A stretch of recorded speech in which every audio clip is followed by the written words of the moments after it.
The hardware of the BlackBerry Key2 is what has piqued my interest with this handset.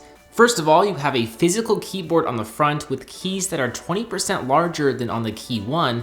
They're also taller and feature improved contours to make them more tactile. We're going to revisit the keyboard in a dedicated video because it's the center point of this smartphone and it has so many features, more features than what we can cover in this video. For today's standards, the bezels around the display are extremely thick, but believe it or not, they've actually been slimmed down.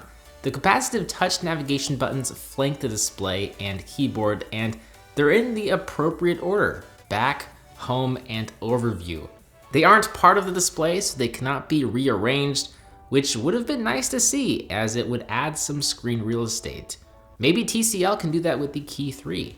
The actual display is nearly identical to the Key1. It features a 4.5-inch LCD panel with a 1620 by 1080 resolution and 434 pixel per inch index. The Key2 has a 533 nit brightness, which is pretty solid, but I still had some difficulties viewing photos and content in general in direct sunlight. With that said, color reproduction is also quite good for an LCD panel. You also won't see any extreme color shifting when viewing the display at extreme angles. One of you left a comment in the previous video asking how prone the screen is to scratching. I actually haven't noticed any scratches so far, and I've occasionally had various metal objects like keys and screws in the same pocket as this phone.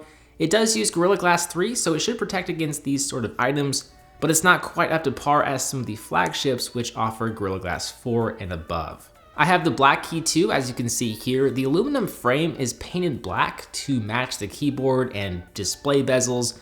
This is the color I'd recommend for most people, as it makes this older looking handset look slightly less antiquated, as the bezels and chunkiness isn't exaggerated via the contrast of materials. The silver version looks like a smartphone the camera company Leica would make. It has that old nostalgic look to it. We do have a headphone jack up top, a SIM card tray and micro SD card slot for expandable storage on the left-hand side, dual speaker grills on the bottom, though audio is only outputted through the right grill.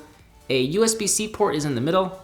On the right-hand side, we have a metal volume rocker, power sleep on-off button, and programmable convenience key.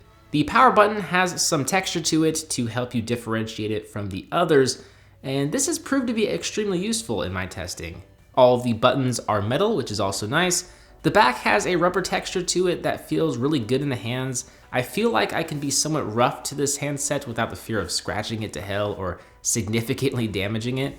It does pick up some oils from your hands, but no fingerprints like many of the glass-backed smartphones we see in abundance these days. All around, the Key2 looks and feels much better than its predecessor. Now let's take a look at the convenience key, which can be set up in the settings. I have it set up to activate the Google Assistant with one press, but you can actually program up to 3 different shortcuts. There's also different profiles you can set up with their own shortcuts. For example, if you're connected to your home Wi-Fi, you'll get one set of shortcuts. If you go to work or you travel in your car, you'll get a different set of shortcuts. I feel like every smartphone should have a programmable key like this. Now, I will say the Key2 has a lot of apps. Now, I wouldn't say there's a lot of bloatware, as many of these pre-installed apps and shortcuts are for productivity purposes. What did annoy me was just how many app tutorials there were. Every single app and pretty much every area you navigate for the first time will prompt you to take a tour around and explore the different functions. This could be handy for obviously less tech-savvy people, but even then, I think it's more annoying than helpful. So I've already installed a ton of smart home apps and social media apps because I'm using this phone as my daily driver for the next few weeks or so. The more apps I have installed, the better I'll be able to determine how well the phone performs. With that said, that concludes the build and setup video. Don't forget to click the subscribe button to stay notified of the next installment. I'm Beau HD from PhoneDog.com. Thanks for watching. I hope you enjoyed this video, and I will see you right back here in the next one. See ya.